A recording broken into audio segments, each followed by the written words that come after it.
turn to Psalm 46, 1 to 3 we will read initially. ఉదయకాలపు ధ్యానం కొరకై కీర్తనలు 46వ కీర్తన చూసుకుందాం. అయితే మొట్టమొదటిగా 3 వచనాలు చదువుతున్నాం. దేవుడు మనకు ఆశ్రయమును దుర్గమునై ఉన్నాడు. ఆపత్కాలములో ఆయన నమ్ముకొనదగిన సహాయకుడు. కావున భూమి మార్పు నొందినను, నడి సముద్రములలో పర్వతములు మునిగినను, వాటి జలములు ఘోషించుచు నొరుగు కట్టినను, ఆ పొంగునకు పర్వతములు కదిలినను మనము భయపడము. Let's pray. Father, we thank you for your word and we pray for your presence with us. Be with your servants and anoint us afresh, and may we speak only what you want us to speak and nothing else, Lord. Lead us, guide us, Lord, and may this time be a time of obedience and blessing, Lord. Thank you. In Lord Jesus' most precious name we pray. Amen. Now, if you read Psalm 46, it describes fearful things like earthquakes and mountains falling into the sea, nations in uproar. 46వ కీర్తన మనం చదువుతున్నట్లయితే ఆ కీర్తనలో కొన్ని భయానకమైనటువంటి దృశ్యాలు మనం చూడగలం. ఆ భూమి కంపించడము, జలములు ఘోషించడము, అలాగే రాజ్యములు కదలటము, ఇటువంటివన్నీ కూడా పర్వతములు కరిగిపోవటం ఇవి చూస్తున్నాం మనం. But this psalm is also a psalm of confidence and trust in God's power and presence. అదే సమయంలో ఈ కీర్తన దేవుని మీద మనము నమ్మకం పెట్టుకోవటానికి, ఆయన సన్నిధిని అనుభవించడానికి మనకు నిరీక్షణాస్పదంగా ఈ కీర్తన ఉంటున్నది. Especially when we go through, especially in times of trouble. ప్రత్యేకంగా మనం శ్రమల గుండా వెళ్తున్నప్పుడు. You know, we all go through trouble, right? మనందరం కూడా శ్రమల మార్గం గుండా వెళ్తుంటాం. Anyone here who does not have trouble? ఎవరైనా ఇక్కడ ఉన్న వారిలో శ్రమలు లేనటువంటి వారు ఉన్నారా? There's a saying, you don't have to go looking for trouble. Trouble will find you. మీరు ఎత్తుక్కొని వెళ్ళవలసిన అవసరం లేదు, అవే మీ దగ్గరికి వస్తాయి. For example, you may be carefully managing your money. ఉదాహరణకు మీరు ఒకవేళ మీ దగ్గర ఉన్నటువంటి ధనాన్ని మీరు చక్కగా దాన్ని ఉపయోగిస్తూ ఉండవచ్చు. No unnecessary expense, saving wherever you can. అనవసరమైనటువంటి ఖర్చులు పెట్టకుండా ఎక్కడ మీరు దాన్ని పొదుపు చేయగలరు అక్కడ చేస్తూ వస్తుండవచ్చు. Then unexpectedly you lose your job. కానీ ఉన్నట్టుండగా అమాంతంగా ఒకవేళ మీ ఉద్యోగాన్ని కోల్పోవచ్చు. You are not looking, you are trying to avoid trouble, but trouble found you. మీరేమి అలాగూ విపత్తులోకి వెళ్ళాలన్నటువంటి ఉద్దేశంతో లేరు, కానీ అదే మీ దగ్గరికి వస్తుంది. Or you may be someone who maintains a healthy lifestyle. You eat the right food, you exercise regularly. లేదా మీరు మీ యొక్క ఆరోగ్య విషయంలో ఎంతో జాగ్రత్త తీసుకుంటూ ప్రతిదినము వ్యాయామం చేస్తూ సరైనటువంటి ఆహారం తింటూ మీరు ఉండవచ్చు. And suddenly you catch a virus that damages your liver. కానీ అమాంతంగా ఏదన్నా ఒక వైరస్ వచ్చి మీ యొక్క లివర్ని అది ఒకవేళ అది వ్యాధికి గురి చేయవచ్చు. You are not looking for trouble, but trouble found you. మీరేం వెతకట్లేదు, కానీ అవే ఆ శ్రమలు మిమ్మల్ని వెతుక్కుంటున్నట్లుగా ఉంటుంది. Or you may be driving carefully, following all the traffic laws, and another driver's negligence resulted in an accident. Now you are caught up in a lot of legal trouble. మీరు చక్కగా మార్గంలో traffic rules అన్ని పాటించుకుంటూ వెళ్తుండవచ్చు, కానీ ఎదురొచ్చేవారు కానీ లేదా మార్గంలో ఉన్నవారు వారి యొక్క తప్పును బట్టి మీరు అనవసరంగా అనేకమైనటువంటి ఇబ్బందులకు గురవుతుంటారు. You are not looking for trouble, but trouble found you. మనమేమి కూడా అలాగూ ఇరుకుల్లో పడాలని వెళ్ళము, కానీ మనము చిక్కుకోకుండానే మన అంతట కాకుండానే మనం చిక్కుకుంటుంటాం. And sometimes the troubles we go through are so severe that you feel your whole life is falling apart. కొన్నిసార్లు ఎటువంటి శ్రమలు గుండా వెళ్తామంటే మన జీవితమే కృంగిపోతూ ఇదిగో ఇంకా జీవితం నాశనం అయిపోయింది, లేదా జీవితంలో ఇంకా నిరీక్షణ లేదన్నట్లుగా మనం జీవిస్తుంటాం. Now when people go through trouble, many people respond in different ways. ఇలా శ్రమల గుండా వెళ్తున్నప్పుడు ఒక్కొక్కరు ఒక రీతిగా దానికి ప్రతిస్పందిస్తుంటారు. Some react in fear, some get discouraged. కొంతమంది భయముతో, కొంతమంది నిరాశతో. Fear, భయంతో. Yeah. Some Some run to people, some try to handle it on their own. కొంతమంది వేరే వారి దగ్గరికి పరిగెడుతుంటారు, కొంతమంది వారంతట వారే దాన్ని సరి చేసుకోవాలనుకుంటుంటారు. During such a time, godly people look to God.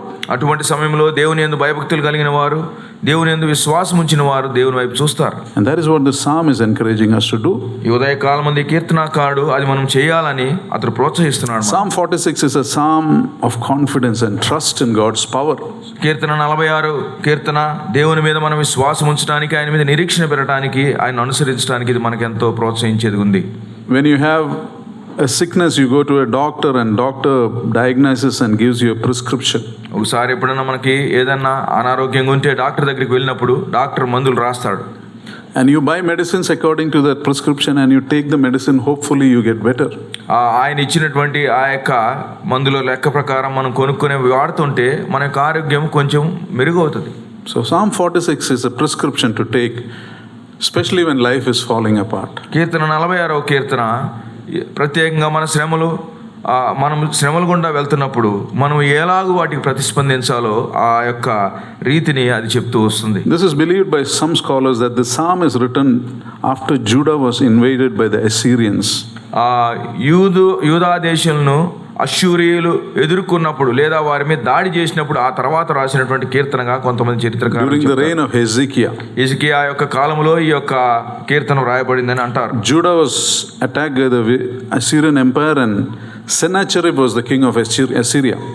యూదా అష్షూరీయుల చేత అది దాడి చేయబడినప్పుడు సన్హెరీబు వారికి రాజుగా ఉంటున్నాడు. And his army surrounded the city of Jerusalem. ఆ యొక్క అష్షూరీయులందరూ వచ్చి యెరూషలేము చుట్టూ వారు యుద్ధం చేయడానికి వస్తారు. And Hezekiah's officials go to Isaiah and ask him, what shall we do? అప్పుడు హిజ్కియా రాజు యొక్క మంత్రులు కానీ లేదా వారి దగ్గర ఉన్నటువంటి గొప్పవారు పెద్దవారందరూ వెళ్ళి ఆ ప్రవక్తను అడుగుతారు ఏమి చేయాలని. And Isaiah says, to put it briefly, trust in the Lord, he will deliver you. అప్పుడు యెషయా ప్రవక్త అంటాడు, మీరు ప్రభువునందు దేవుని యందు విశ్వాసం ఉంచితే దేవుడు మిమ్మల్ని విడిపిస్తాడు అంటాడు. And Hezekiah has also given a letter by Sennacherib, a blasphemous letter. అదే సమయంలో సన్హెరీబు ఒక భయంకరమైనటువంటి అంటే దేవుని దూషిస్తూ ఒక ఉత్తరం రాస్తాడు హిజ్కియాకి. It says something like this, you think your God can help you? ఆయన ఏమని రాస్తాడంటే దాంట్లో, మీ దేవుడు మిమ్మల్ని రక్షిస్తాడా? Look at all the nations we have conquered. మేము జయించినటువంటి రాజ్యాలన్నింటినీ చూడండి. They trusted their gods did not deliver them. వారి దేవుడి మీద నమ్మకం పెట్టుకున్నారు కానీ వారి దేవుళ్ళు వారిని విడిపించలేకపోయారు. Your God also will not. మీ దేవుడు కూడా మిమ్మల్ని విడిపించలేడు. And Hezekiah takes that letter, goes into the temple and spreads it.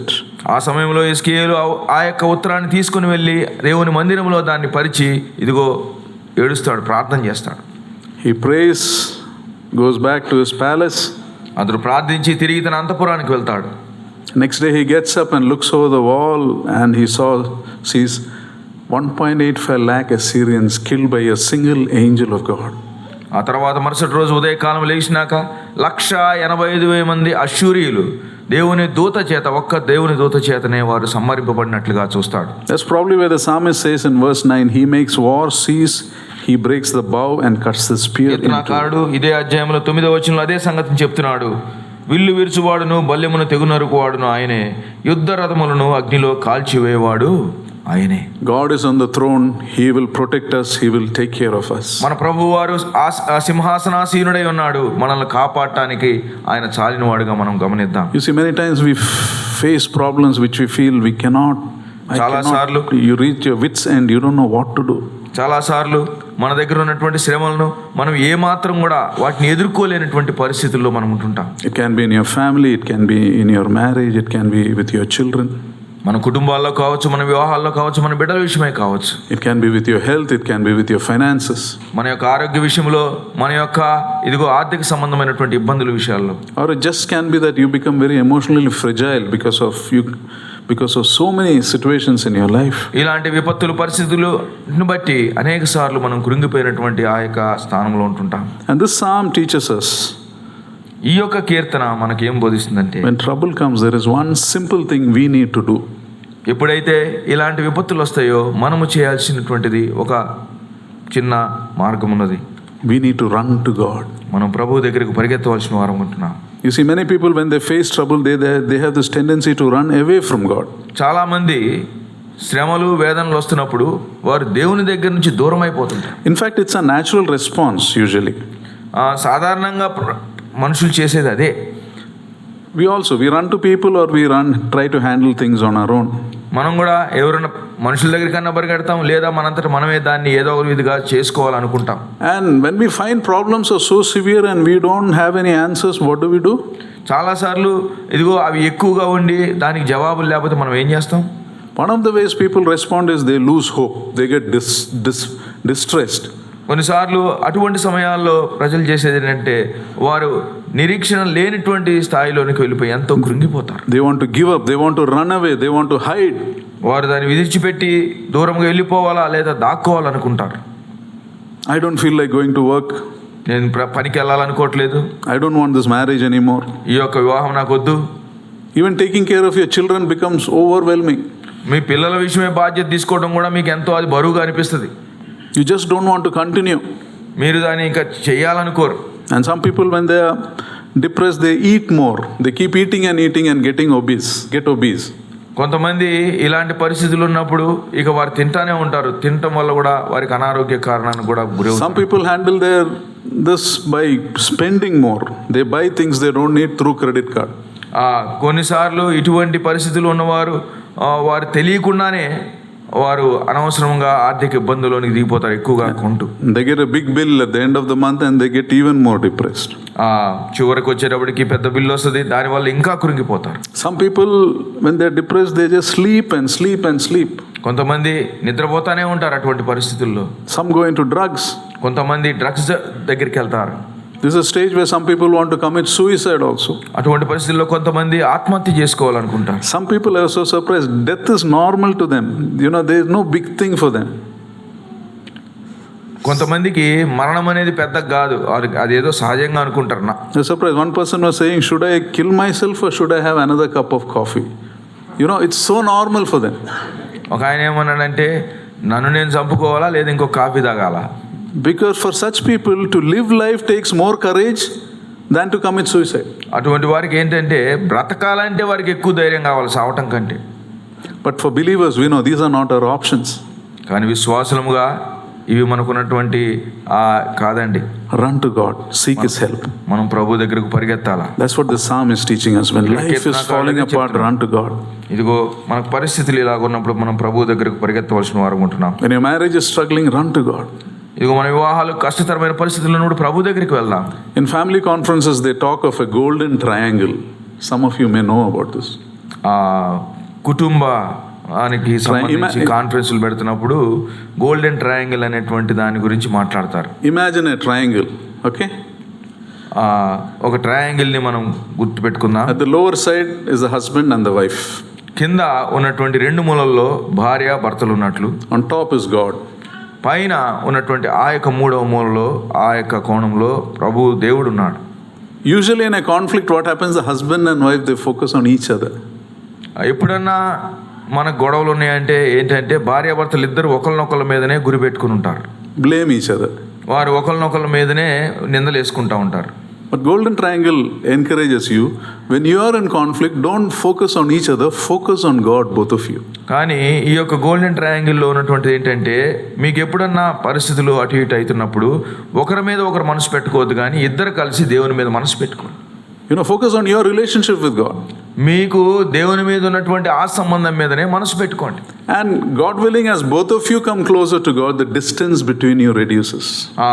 ఇద్దరు కూడా మీరు దేవునికి దగ్గర అవుతుంటే మీ ఇద్దరి మధ్యలో ఉన్నటువంటి దూరాలు కూడా దగ్గరకు అవుతుంటాయి. So don't run from God, run to God. మీరు దేవుని నుంచి దూరంగా వెళ్ళిపోద్దండి, దేవుని దగ్గరకు పరిగెత్తండి. In this psalm, the word Selah is used 3 times, in verse 3 and 7 and 11. 46వ కీర్తనలో 3వ వచనంలో 7వ వచనంలో 11వ వచనంలో సెలా అనేటువంటి పదం ఉపయోగించబడింది. The Selah means something like stop and meditate, pause and think. సెలా అనగా ఒకసారి ఆగి ఆలోచిద్దాం. It's okay to call friends, it's okay to speak to them, it's okay for other people to help us, but we must learn to run to God first, because only He can truly help us. మనం ఏదన్నా ప్రయత్నాలు చేద్దాం, కానీ కాసేపు ఆగి ప్రభు దగ్గరికి వెళ్ళటం అనేది చాలా ఉత్తమమైన మార్గం. You see, when we go to a psychiatrist, they can change some things for you. మనము ఎవరైనా సైకియాట్రిస్ట్ దగ్గరికి మానసిక వ్యాధులు చూసి ఆయన దగ్గరికి వెళ్తే కొంత ఏదో ఒకటి మార్పు తెస్తాడు. Positive thinking can improve some things in your నీ life. ఆలోచన విధానాన్ని మార్చడం బట్టి ఏదో ఒకటి కొంత నీలో మెరుగు రావచ్చు. But when life falls apart, nobody can help us except God. కానీ నీ యొక్క జీవితము ఇలాగూ కృంగిపోతున్నప్పుడు, అది బద్దలైపోతున్నప్పుడు ప్రభువు వారు తప్పితే ఎవరు కూడా దాన్ని బాగు చేసేటువంటి In Hebrew this word God is emphatic. It means God and God alone. Hebrew భాషలో ప్రభువు మాత్రమే దాన్ని చేయగలడు. You see, God can use people to help you, but we need to look to God and trust Him in Him alone. ప్రభువారు మనుషుల్ని వాడుకోవచ్చు నీ సహాయానికి, కానీ మనం మాత్రం ప్రభు మీద నుంచి మన దృష్టిని ఏమాత్రం కూడా పక్కకు మరల్చకూడదు.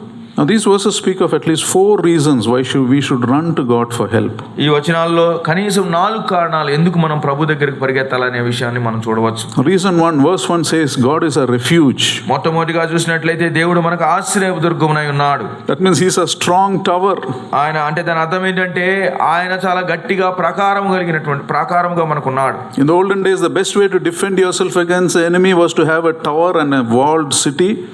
పాత కాలంలో ఎవరన్నా యుద్ధం చేయడానికి విరోధులు వచ్చినప్పుడు వారిని కాపాడుకునే రీతిగా ఎలాగంటే గట్టి బురుజులు అంటే పెద్ద కోటలు ఉండేటువంటివి, దానిలో వారు ఉండేటువంటి వారు. So that enemy comes, they can shoot easily. ఎప్పుడైనా వారికి ఆ యుద్ధానికి ఎవరైనా విరోధులు వచ్చినప్పుడు వారిని ఆ కోట మీద నుంచి వారు వెంటనే వారిని కాల్చవచ్చు. God alone is a high tower. మన ప్రభు వారు మాత్రమే ఆయన మనకి ఇదిగో ఇలాంటి దుర్గమై ఉంటున్నాడు. Proverbs 10:18-10 says, the name of the Lord is a strong tower, the righteous run to it and they are safe. సామెతల గ్రంథం 18వ అధ్యాయం 10వ వచనంలో చూసినట్లయితే, యెహోవా నామం బలమైన దుర్గము, నీతిమంతుడు అందులోనికి పరుగెత్తి సురక్షితముగా ఉండును. God is like a high tower to those who trust in Him. ఆయన యందు నమ్ముకున్న వారికి ప్రభు వారు ఎంతో ఉన్నతమైనటువంటి దుర్గముగా ఉంటున్నాడు. The second reason we are called to run to God is that He is our strength. రెండవదిగా మనం ప్రభు దగ్గరికి ఎందుకని వెళ్తామంటే ఆయన మన సహాయకుడిగా మనం గమనించవచ్చు. First, God is a refuge. Second, He is our strength. మొట్టమొదటిగా ఆయన మనకు ఆశ్రయము, రెండవదిగా ఆయన మనకు నమ్ముకున్నదగిన That means God not only protects us, He strengthens us to go out and face our difficulties. ఆయన మనల్ని కాపాడటం వరకే కాదు, కానీ మనం బయటికి వెళ్ళి మనకున్నటువంటి కష్టాలను ఎదుర్కోవడానికి ఆయన శక్తిని ఇచ్చేటువంటి వాడు. That means we don't just run to Him to escape from our problems, but we run to Him to come back equipped and strengthened for the battle. మనము ఇదిగో ఆయన దగ్గరికి వెళ్ళేది మనము ఆయన దగ్గర దాక్కోవటానికి మాత్రమే కాదు, కానీ ఆయన దగ్గరికి వెళ్ళి తిరిగి వచ్చి అటువంటి ఆ యొక్క ఎదుటిన్నటువంటి పరిస్థితులను ఎదుర్కొనేటువంటి శక్తితో మనం తిరిగి రాగలం ఆయన దగ్గర నుంచి. In other words, it's not a form of escapism. It is a form of hiding in Him, and He gives us strength to go back and face our marriage, face our family, face our life, face our problems. మరొక మాటలో చెప్పాలంటే తప్పించుకొని పోయే మార్గము లేదా దాక్కునే మార్గము కాదు, కానీ ఆయన దగ్గరకు వెళ్ళి మరి ఎక్కువగా మనం బలం పొందిన వారమై దాన్ని ఎదుర్కోవడానికి తిరిగి వచ్చేటువంటి అవకాశం మన దేవుడు మనకిస్తాడు. You know, in 2 Corinthians 12 onwards, we see God allowed Apostle Paul to have a thorn in the flesh. కొరింథీయులకు రాసిన 2వ పత్రిక 13వ అధ్యాయం మనకు అందరికీ తెలుసు, అపోస్తలుడైనటువంటి పౌలుకు ప్రభువు వారు ఒక ముళ్ళు పెట్టాడు. Paul says, a messenger of Satan was sent to buffet me. దాంట్లో తేటగా చెప్తాడు కదా, సాతాను దూతగా అది నన్ను నలగొట్టడానికే దేవుడు పెట్టాడు. And Paul understands why it's kept. He said, that is to keep me humble, he said. పౌలు తేటగా చెప్పాడు ఆ సమయంలో, అది నన్ను ఎందుకు పెట్టాడంటే దేవుడు నన్ను దీనునిగా ఉంచేదాని కొరకై, నన్ను తగ్గించి ఉంచేదాని కొరకై దేవుడు ఆ ముళ్ళును పెట్టాడు. And Paul pleads with the Lord, take the thorn away. పౌలు ఎన్నో మార్లు ప్రభు దగ్గరికి వెళ్ళి, ప్రభువా నీ చిత్తమైతే ఆ యొక్క ముళ్ళును తీసేయమని అడిగాడు. But the Lord didn't take away the thorn. కానీ ప్రభువారు ఆ ముళ్ళు తీసేయలేదని. He said, my grace is sufficient for you. దానికి బదులుగా ప్రభువారు ఏమన్నాడంటే, నా కృప నీకు చాలును. My strength is made perfect in weakness. ఇదిగో నీ యొక్క బలహీనతల యందు నా యొక్క బలము నీ యందు పరిపూర్ణమవుతుంది. Then Paul says, therefore I rejoice in my infirmities. అందుకనే పౌలు భక్తుడు అంటాడు కదా, నేను నా బలహీనతల యందే నేను ఆనందిస్తాను. Because when I'm weak, I'm strong. ఎందుకనగా నేను బలహీనుడిగా ఉన్నప్పుడు నేను బలవంతుడను. Today you may look very feeble and your enemy may look very powerful. మనం నేటి దినాల్లో లేదా ఈ దినమందు మనం ఎంతో బలహీనంగా ఉండి మన యొక్క విరోధులు బలవంతులుగా మనకు కనిపించవచ్చు. Your problems may look overwhelming. మనకున్నటువంటి సమస్యలు మన మీదుగా పారుతున్నట్లుగా ఉండవచ్చు. We must come to God who is a refuge and a strength. ఆ సమయంలో మనం దేవుని దగ్గరికి వద్దాం. ఆయన మనకు ఆశ్రయమును, ఆయన మనకు సహాయకుడునై ఉన్నాడు. You will find a place to be sheltered and you will find a place where you will be strengthened in your weakness. ఆయన దగ్గర దాక్కోవడానికి మనకు స్థలం ఉన్నది. అంత మాత్రమే కాదు, బలం పొందడానికి కూడా ఆయన దగ్గర మనకు ఆశ్రయము. That means when you come out of your refuge and face your life, you begin to win in places where you've lost before. దాని అర్థం ఏంటంటే ఆయన దగ్గరికి వెళ్ళి మనం వెనక్కి వచ్చామంటే ఎక్కడైతే మనం పోగొట్టుకున్నామో అక్కడ విజయవంతులుగా తిరిగి రావడానికి దేవుడు అవకాశం మనకు ఇస్తున్నాడు. The third reason, మూడవదిగా we run to God that He is a very present help. Verse 1 says, the last part, He is a very present help. Okay, Refuge and strength. నమ్ముకొనదగిన సహాయకుడు. అయితే ఇందాక దుర్గం అనేటువంటి మాట వాడాలనుకుంటా, స్ట్రెంత్ అన్నప్పుడు Okay. తెలుగులో దుర్గం అని ఉంది, దానికి దుర్గం కాదు, అది బలం అనుకోవచ్చు. ఇప్పుడు మూడవదిగా చూసినట్లయితే ఆయన నమ్ముకొనదగిన సహాయకుడు. Very present help. What does present help mean? నమ్ముకొనదగిన సహాయకుడు అంటే ఏంటి అర్థం? That means present. He is there right now. ఆయన ఇప్పుడు మనతో పాటు మనతో ఉన్నాడు. He is available. ఆయన మనకు ఎక్కడ అంటే మనం ఆయన దగ్గరికి వెళ్ళటానికి ఆయన మనకు ఉన్నాడు. There are many people who, whenever you call, they mostly don't pick up their cell phones. చాలా మంది ఉన్నారు, కాల్ చేసినప్పుడు ఫోన్ ఎత్తారు. నేను కూడా ఒకటి అందులో. నేను కూడా. You know, I'm also guilty, but thankfully there are people worse than me also. కొన్నిసార్లు దీనికంటే అంటే ఇంకా మరి భయంకరమైన వాళ్ళు కూడా ఉంటారు. One person said of his friend, every time he calls, he doesn't pick up his call, and if he leaves a message, he doesn't reply for 3 weeks. ఒక ఆయన ఏం చెప్పాడంటే ఎప్పుడు ఫోన్ చేసినా ఫోన్ ఎత్తాడు, మెసేజ్ పెడితే 3 వారాల దాకా కూడా దానికి మెసేజ్కి reply. He's saying, thank God he is not God, he said. మంచిది, ఆయన దేవుడు కాదని చెప్పాడు ఆయన. Aren't you glad that when you call on his name, he is there, available, present? నిజంగా మనం ఎప్పుడు పిలిచినా పలికేటువంటి దేవుడు, ఆయనకు మనకు ఎప్పుడు కూడా నమ్ముకొనదగిన సహాయకుడుగా ఆయన మనకు. That's why he's called Emmanuel, God with us. Immanuel దేవుడు, ఆయన దేవుడు మనతో ఉన్నాడు. He never needs to call you back because he is there. ఆయన ఎప్పుడు కూడా మనకి సహాయం, ఎప్పుడు కూడా మనతో పాటు ఉండేటువంటి దేవుడు. When Israel came out of Egypt in Exodus, God brought the plagues and God delivered them with his mighty hand and outstretched arm. ఇశ్రాయేలీయులు ఐగుప్తులోంచి బయటకు వచ్చినప్పుడు దేవుడు చాచిన బాహువుతో వారిని బయటికి పిలుచుకొచ్చినట్లుగా మనం చూడగలం. Then they faced the Red Sea. ఆ తర్వాత వారు ఎర్ర సముద్రాన్ని ఎదుర్కొంటారు. There was mountains on their left, there was mountains on their right, and behind them was Pharaoh's army. కుడి పక్కన ఎడ పక్కన పర్వతాలు ఉన్నాయి, వెనక పక్కనేమో ఫరో సైన్యం ఉన్నది. It was an impossible situation, a very scary time. అది ఎంతో భయానకమైనటువంటి దృశ్యము, ఎంతో వారు భయంతో నిండి ఉన్నారు. And the people cried in fear, Moses, help us. వారు ప్రజలందరూ కూడా మోషేతో అన్నారు, మోషే మాకు సహాయం చేయి. And Moses says, stand still and see the deliverance of the Lord. మోషే ఆ సమయంలో ఏమంటున్నాడు, మీరు ఊరకనే ఉండి దేవుణ్ణి ఇచ్చేటువంటి విజయాన్ని చూడండి. Moses lifted the rod and God parted the Red Sea. మోషే ఇదిగో ఆ యొక్క తన కర్రను ఎత్తాడు, ఎర్ర సముద్రాన్ని పాయలు చేశాడు. Because God was right there. He is present. ఆ సమయంలో దేవుడు అక్కడ ఉన్నాడు, ఆయన నమ్మదగిన సహాయకుడిగా వాడుతూ ఉంటున్నాడు. When you are in a difficult situation, stand still, look to God, watch God perform. ఇదిగో మీరు ఇటువంటి కష్టమైన పరిస్థితుల్లో సమయాల్లో ఉంటున్నప్పుడు దేవుని వైపు చూడండి, దేవుని మీద మీ యొక్క దృష్టి పెట్టుకోండి. The reason 4, నాలుగవదిగా చూసినట్లయితే, the fourth reason we should run to God is He delivers us from fear. Verse 2 says, therefore we will not fear. రెండవ వచనం చూసినప్పుడు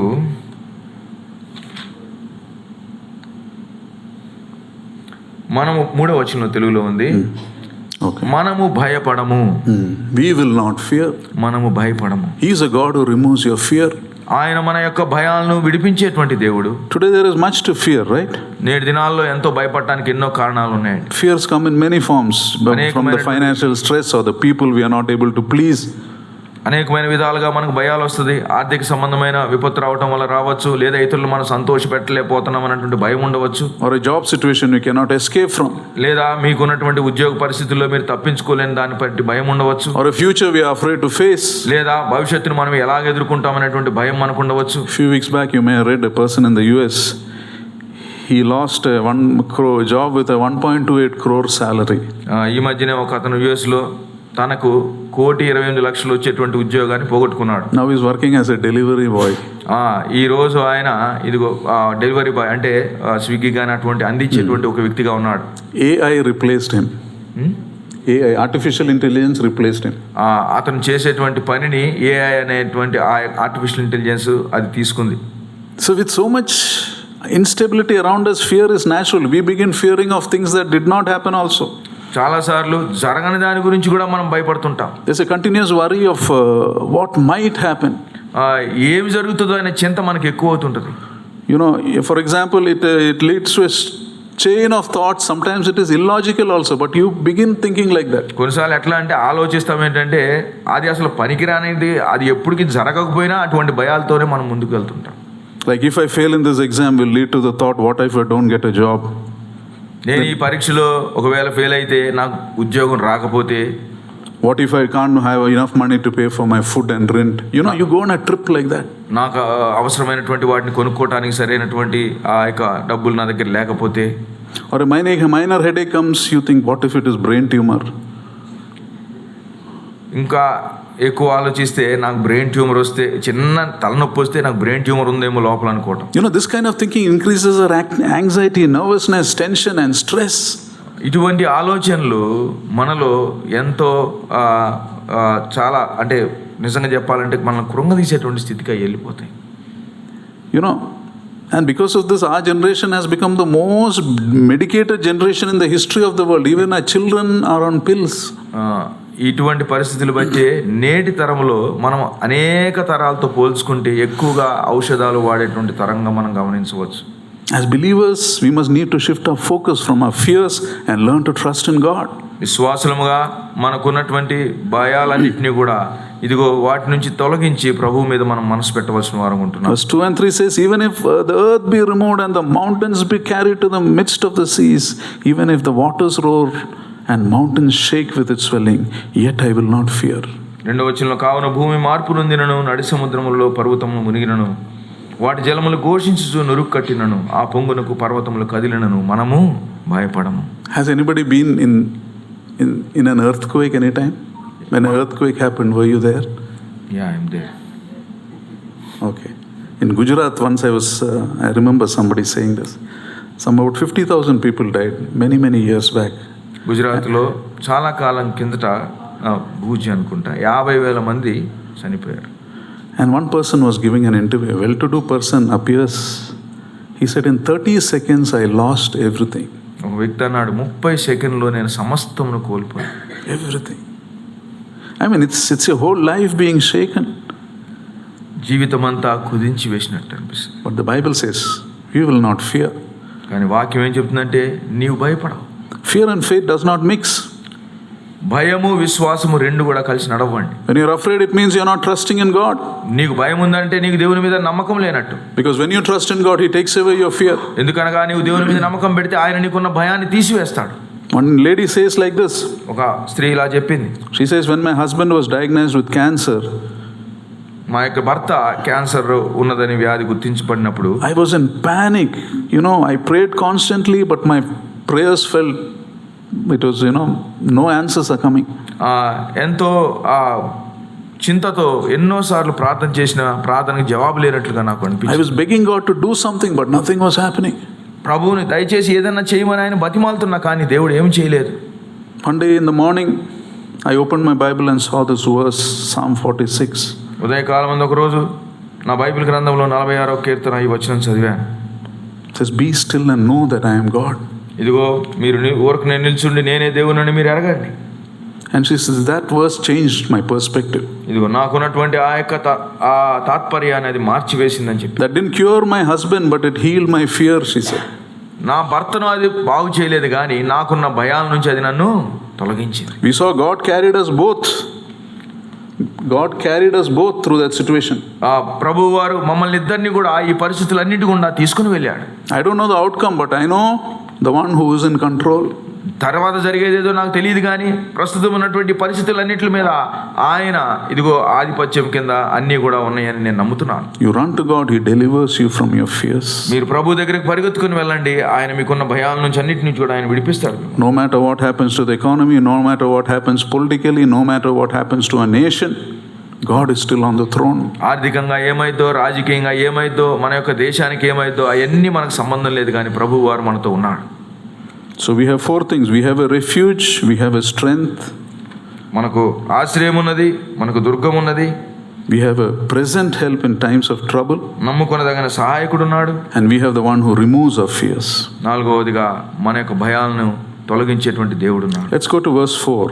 4వ వచనానికి వెళ్దాం. It says, there is a river whose streams make glad the city of God, ఒక నది కలదు, దాని కాలువలు దేవుని పట్టణమును, the holy place of the tabernacle of the Most High. సర్వోన్నతుని మందిరపు పరిశుద్ధ స్థలమును సంతోషపరచుచున్నవి. This river, the stream, is understood as a reference to the Holy Spirit God. ఇక్కడ ఉన్నటువంటి ఈ యొక్క నది పరిశుద్ధాత్మ దేవునితో మనం దాన్ని పోల్చుకోవచ్చు. That is inside a believer. అది విశ్వాసి యొక్క జీవితంలో హృదయంలో ఉన్నది.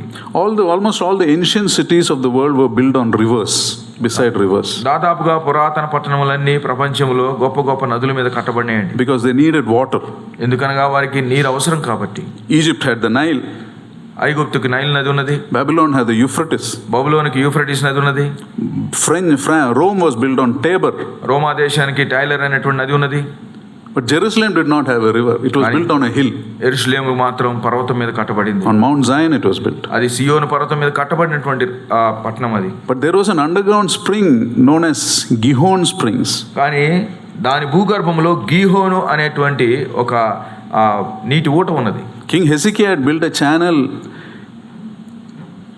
to supply water to Jerusalem from this spring. హిజ్కియా ఆ యొక్క ఊట నుంచి యెరూషలేం పట్టణానికి నీరు రావడానికి ఆయన ఒక కాలువ కట్టాడు. Water was brought from 17,000 feet, 1,700 feet. అది 1700 అడుగులు దూరం తీసుకురాబడింది.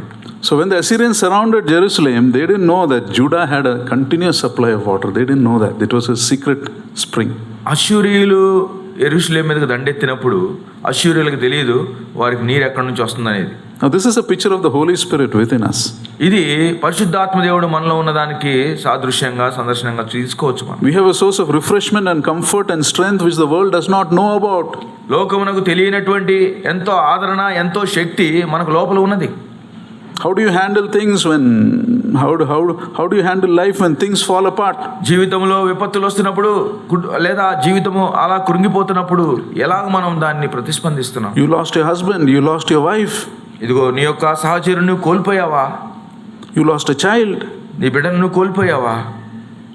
Only thing that will work at a time like that is this inner personal spring, your relationship with God. అటువంటి పరిస్థితుల్లో మన దేవునితో ఉన్నటువంటి మన సంబంధం మాత్రమే ఇదిగో మనల్ని కాపాడేదిగా మనం చూడగలం. People may see a tragedy, but inside you are at peace. ప్రజలందరికీ బయట ఉన్నటువంటి విపత్తు కనిపించవచ్చు, కానీ నీలో మాత్రం సమాధానం ఉంటుంది. You see, it says there is a river whose streams shall make glad. It speaks of joy. ఒక నది కలదు, అవి సంతోషాన్ని కలుగు చేస్తుంది అనేటువంటి మాట ఇక్కడ మనం చూడగలం. That means in trouble, in tragedies, you will have this joy that no one can take away. దాని అర్థం ఏంటంటే నీకు విపత్తులు వచ్చినప్పుడు, నీకు శ్రమలు వచ్చినప్పుడు నీలో నుంచి తీసివేయలేనటువంటి ఆ సంతోషం నీలో ఉంటుంది. In Acts 16, Paul and Silas were beaten and put into prison. మనం అపోస్తల కార్యాలు చూసినట్లయితే పౌలు శీలలను వారు ఎంతో కొట్టి చెరసాలలో వేశారు. At midnight, but they sang praises to God. కానీ మధ్యరాత్రి వేళ వారు కీర్తనలు పాడుచుండిరి అనే మాట మనం చూస్తాం. In the hearing of all the prisoners. వారు అక్కడ ఉన్నటువంటి జైల్లో ఉన్నటువంటి వారందరూ కూడా ఆ పాటలు వింటున్నారు. That's what happens when the Holy Spirit is within us. మనలో పరిశుద్ధాత్మ దేవుడు ఉన్నప్పుడు ఆ కార్యాలు అలా జరుగుతాయి. You know, when you have the Holy Spirit within, you will not be moved. He will strengthen your marriage. He will strengthen your friendship. He will strengthen you in your problems. పరిశుద్ధాత్మ దేవుడు మనలో ఉంటున్నప్పుడు మన యొక్క వివాహాన్ని, మన కుటుంబాన్ని, మనలో ఉన్నటువంటి ఆ యొక్క విపత్తు పరిస్థితులన్నిటి నుంచి కూడా ఆయన శక్తినిచ్చి వారి నుంచి మనం బయటికి తీసుకొచ్చేవాడుగా ఉంటున్నాడు మనకి. Now let's go to verse 10. 10వ వచనానికి వెళ్ళినట్లయితే, Be still and know that I am God. ఊరుకుండుడి, నేనే దేవుడునని తెలుసుకొనుడి. Be still means it's like take your hands off. దాని అర్థం ఏంటంటే మీరు మీ మీద ఉన్నటువంటి ఆ యొక్క పరిస్థితులన్నిటి నుంచి మీ చెయ్యిని తీసివేయండి. You stop struggling. That's what it means. You stop struggling. మీరు దాని విషయమై మీకు మీరు చింతించి దాన్ని ఏదో చేద్దాం అనుకోవడం మీరు ఆపేయండి. ఇంకా You know, many times we mess up things because we think we can handle it on our own. చాలాసార్లు పరిస్థితులు తారుమారవడానికి కారణం ఏంటంటే మనంతటా మనం దాన్ని ఏదో ఒకటి చేయగలమని ప్రారంభిస్తాం. I got this husband who's always so careless. I need to set him right.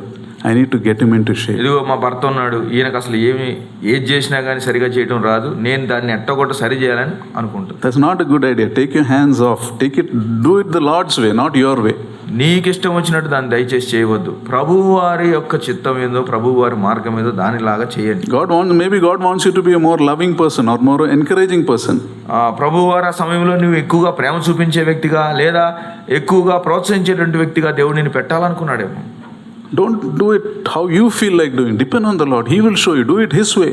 నీవు ఎలా చేయాలనుకున్నావో అలా చేయాలనుకోవద్దు. దేవుడు ఎలా చేయాలనుకుంటున్నాడో ఆ పద్ధతి ప్రకారం చేయించండి. One young man was writing. The heading was being still in the waiting room of life. ఒక యవనస్తుడు ఇలా రాశాడు, జీవితం అనేటువంటి వేచి ఉండే గదిలో నువ్వు నిబ్బరంగా లేకపోతే నిలకడగా ఉండటం. He said, after graduation I applied for a job. I heard nothing. ఆయన ఏమన్నాడంటే, నా చదువు అయిపోయి నాకు ఉద్యోగానికి అప్లై చేశాను, నాకు ఏమీ రాలేదు. I began to doubt my worth. నేను చేసే పని మీద నాకు నమ్మకం లేకుండా పోయింది. Not work. I began to doubt my worth. నా యోగ్యత ఏంటో నాకే నమ్మకం లేకుండా పోయింది. I became anxious, sleepless. చింతతో కూడిన నిద్ర లేకుండా అయిపోయింది. Constantly looking at my inbox in the email. నేను ఇన్బాక్స్లో ఎప్పుడు ఏదో ఒకటి వస్తుందేమోనంటూ ఆ యొక్క దాంతోనే తొందరతో చూస్తూ వచ్చాను. And one night I read Psalm 46. ఒక రాత్రి కీర్తన 46వ కీర్తన చదివాను. Be still and know that I am God. ఊరకునుడి నేనే దేవుడిని అని తెలుసుకునుడి. He said I felt personal. I felt God was talking to me directly. I felt comforted at once. ఆ సమయంలో దేవుడు నాతో నేరుగా మాట్లాడుతున్నాడు అనుకుని నేను ఎంతగానో ఆదరించబడ్డాను. I started each day with silence instead of stress.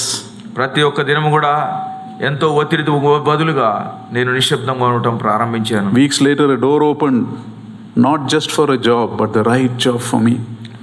కొన్ని వారాల తర్వాత ఏదో ఉద్యోగం రావటం మాత్రమే కాదు కానీ నాకు సరైనటువంటి ఉద్యోగం వచ్చింది. He said God didn't move faster because I was in panic. He moved when I began to stand still. దేవుడు నాకు అవసరమైనప్పుడు నేను పరిగెడుతున్నప్పుడు ఆయన నాకు ఉద్యోగం ఇవ్వలేదు, కానీ నేను ఎప్పుడైతే నిశ్శబ్దంగా ఉన్నానో ఆయన మీద ఆనుకున్నాను ఆ సమయంలో ఆయన నాకు పనిచ్చాడు. Remember, if you try to do things on your own strength, God will allow you. గుర్తుపెట్టుకోండి, మీ అంతటా మీరే పనులు చేయాలనుకుంటే దేవుడు మిమ్మల్ని వదిలిపెడతాడు. But you will fail. కానీ మీరు దాంట్లో విఫలమవుతారు. You will try to lean on your own understanding. God will allow you, but you will fail. మీ సొంత జ్ఞానం మీద మీరు ఆధారపడతారు, కానీ మీరు విఫలమవుతారు. But if you abandon the self-help tendency and leave it to the Lord. అలాగే నాకు నేనే చేయాలనుకున్నది విడిచిపెట్టి ప్రభు మీద మనం వదిలిపెడితే, take your hands off. వాటి మీద మన చేతులు తీసివేసి and pray about it and look at what God wants you to do. దాని విషయమై ప్రార్థించి ప్రభు మనల్ని ఏం చేయాలనుకున్నాడని మనం ఎదురు చూసినట్లయితే. One poet wrote like this. I am not saying the poem but I am telling the meaning. ఒక పద్యం రాసిన ఆయన ఇలా చెప్పాడు. He said, with my impatient hands I tangled up the plans of God in my life. With my impatient hands I tangled up God's plans for my life. ఏ మాత్రం కూడా సహనం లేనటువంటి నా చేతులతో లేకపోతే నా వేళ్లతో దేవుడికి నా పట్ల ఉన్నటువంటి ఉద్దేశాలన్నింటినీ నేనేం చేసినట్టు చిక్కుబడేశాను. And then when I cried in pain, God said, be quiet, let me untangle it first. నేను అప్పుడు ఎంతో బాధతో ఏడిచినప్పుడు ప్రభు ఏమన్నాడంటే, కాసేపు నిశ్శబ్దంగా ఉండు, నువ్వు పెట్టిన చిక్కంత నేను ముందు ఇప్పదీయాలి. Verse 11 says, the Lord of hosts is with us, the God of Jacob is a refuge. 11వ వచనం చూసినట్లయితే సైన్యములకు అధిపతి యెహోవా మనకు తోడై ఉన్నాడు. Verse 7 also says, యాకోబు యొక్క దేవుడు మనకు ఆశ్రయమై ఉన్నాడు. 7 also it says that. 7వ వచనంలో కూడా అదే మాట ఉందండి. సైన్యములకు అధిపతి యెహోవా మనకు తోడై ఉన్నాడు, యాకోబు యొక్క దేవుడు మనకు ఆశ్రయమై ఉన్నాడు. Why does it say God of Jacob, not Abraham and God of Abraham and Isaac? ఇక్కడ ఎందుకని యాకోబు దేవుడు అన్నాడు, అబ్రహాము దేవుడు, ఇస్సాకు దేవుడు అనొచ్చు కదా? Because Jacob was a schemer, he was a heel catcher, he was a cheater. ఎందుకంటే యాకోబు సంగతి మనకు తెలుసు కదా, నా అంతటి నేను బయటికి రావాలని మణుమును పట్టుకొని లాగాడు అన్న. He was always manipulating, he was trying to work things on his own. ఎల్లప్పుడు కూడా తన విధానంలోనే పనులు చేసుకురావాలని మోసం చేస్తూ బయటకు వచ్చాడు. Until one day he had a wrestling match. కానీ ఒక రోజు మాత్రం పెనుగులాడేటువంటి అనుభవంలోకి వెళ్ళాడు. And he was crippled in that, and after that he always walked with a limp. ఆ దినమందు ఆ కుంటివాడయ్యాడు, ఆ తర్వాత అతడు కుంటి జీవితమే జీవించాడు. But it is that crippling that crowned him. It is that crippled walk that brought blessings in his life. ఆ యొక్క కుంటితనమే తన జీవితంలో కిరీటానికి కారణం చేసింది. God may cripple you. దేవుడు నిన్ను కుంటివానిగా చేయవచ్చు. You may be walking with a limp, ఒకవేళ నీవు ఒక కాలు కుంటితనంతో నీవు నడవచ్చు. but He cripples you to bless you కానీ ఆయన నిన్ను కుంటివాడిగా చేసేది నిన్ను ఆశీర్వదించి and to teach you about His all-sufficient grace. ఆయన తన కృపా మహదైశ్వర్యంలో నీకు సమస్తము సమృద్ధిగా అనుగ్రహించడం ఆయన నేర్పిస్తాడు. The sooner you take your hands off your situation and make Him your refuge and your strength, the sooner the blessings of God, the real blessings of God come into your life. ఎంత తొందరగా నీవు నీ చేతుల్ని వాటి మీద నుంచి తీస్తావో అంత తొందరగా దేవుడు తన యొక్క దీవెనలు నీ మీద కుమ్మరిస్తాడు. You see, we must learn to look at our life through the eyes of God. మన యొక్క జీవితంలో ఉన్నటువంటి పరిస్థితులన్నింటినీ కూడా దేవుని యొక్క దృష్టి ద్వారా మనం చూడవలసిన వారము. We must ask God to teach us to see our life through His eyes. ఆయన యొక్క కను దృష్టి ఎలా అయితే మన జీవితాన్ని చూస్తుందో అలాగ చూడటానికి దేవుడిని అడగాలి మనం. And God will show you. అప్పుడు దేవుడు ప్రభువు వారు మనకు చూపిస్తాడు. For example, Goliath was a giant. ఉదాహరణకు గొలియాతు గొప్ప అజానుబాహుడు. You fearsome personality, loud voice. అతడు చూడటానికే ఎంతో భయం కలిగించేటువంటి వాడు, గొప్ప స్వరము కలిగినటువంటి వాడు. His personality and voice were designed to instill fear even in the bravest of hearts. అతనుకున్నటువంటి శరీర దారుఢ్యం గాని, అతనుకున్నటువంటి గొంతు గాని ఇతరులను ఎంత ధైర్యం కలిగిన వారినైనా గాని వణుకు పుట్టించేటువంటి ఆ యొక్క భయాన్ని. And all Israel was afraid of him. ఇశ్రాయేలులందరూ అతని బట్టి ఎంతగానో భయకంపం చెందినట్లుగా చూడగలం. But God gave David the ability to see Goliath through his eyes. కానీ ప్రభువారు దావీదుకు గొలియాతును దేవుని దృష్టి ద్వారా చూసేటువంటి అవకాశాన్ని దావీదుకి ఇచ్చాడు. And David saw a God who was much bigger than Goliath. కానీ దావీదు చూశాడు కదా, గొలియాతు కంటే గొప్ప దేవుడు తనకున్నాడనే సంగతిని దావీదు. And he went and killed him. అలాగ ముందుకు వెళ్ళి అతన్ని చంపాడు. We must face our giants like that. అలాంటి అజానుబాహులను మనం ఎదుర్కొనవలసిన వారు ఉంటున్నాం. Be still and know that I am God. ఊరకుండుడి నేనే దేవుడునని తెలుసుకున్నాడు. You see, this verse reminds us of a powerful truth. ఈ యొక్క వాక్యము లేదా ఈ యొక్క వచనము ఎంతో శక్తివంతమైనటువంటి సత్యాన్ని మనకు చెప్తుందండి. And the truth is, ఆ సత్యం ఏంటంటే true peace comes not from trying and struggling harder. నిజమైనటువంటి సమాధానము మనము ఎక్కువగా దేని కొరకైనా కష్టపడి మనం తెచ్చుకోలేము. True peace comes from resting in the knowledge of who God is.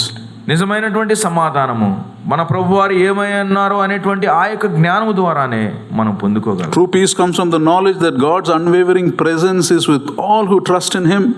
దేవుని యందు విశ్వాసం ఉంచిన వారందరి ఎడల ఆయన సన్నిధి ఎల్లప్పుడూ ఉంటదనేటువంటి ఆ సత్యాన్ని ఎరగటమే అది మనకు సమాధానం. If you have to worry about anything, worry about your relationship with the Lord. మనం దేని గురించి చింతించాలనుకుంటే మన ప్రభువుతో మనకున్నటువంటి సంబంధాన్ని గురించి మనం ఎక్కువ చింతిద్దాం.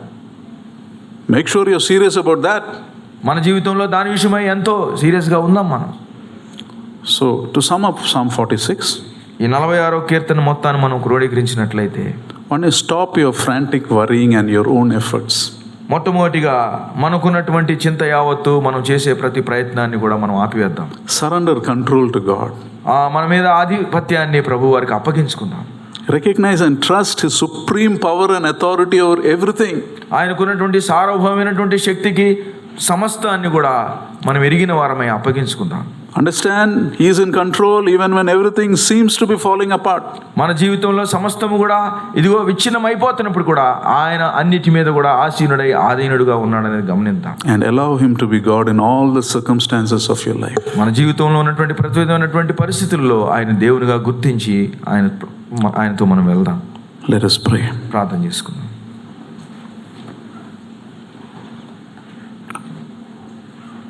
Father, we thank You for this time that You've given us. Thank You for Your word. When we read Psalm 46, we realize that we go through so many needless fears when we just need to trust in You, when we just need to bring things to You in prayer. We lose so much of peace. We get into so much of anxiety. We damage our health so much just because we don't bring things to You. When You are our refuge, when You are our strength, when You are our ever-present help in trouble, when You can remove all our fears. Teach us to trust in You. Teach us to live for You. As a child trusts the Father, may we have that kind of trust, Lord. Thank You and praise You, Master. In Lord Jesus' most precious name we pray. Amen. Now to Him who is able to keep you from falling and present you before His glorious presence without fault and with great joy, To the only God, our Savior, be glory, majesty, power, and authority through Jesus Christ our Lord before all ages, now and forevermore. Amen. Thank you. God bless you.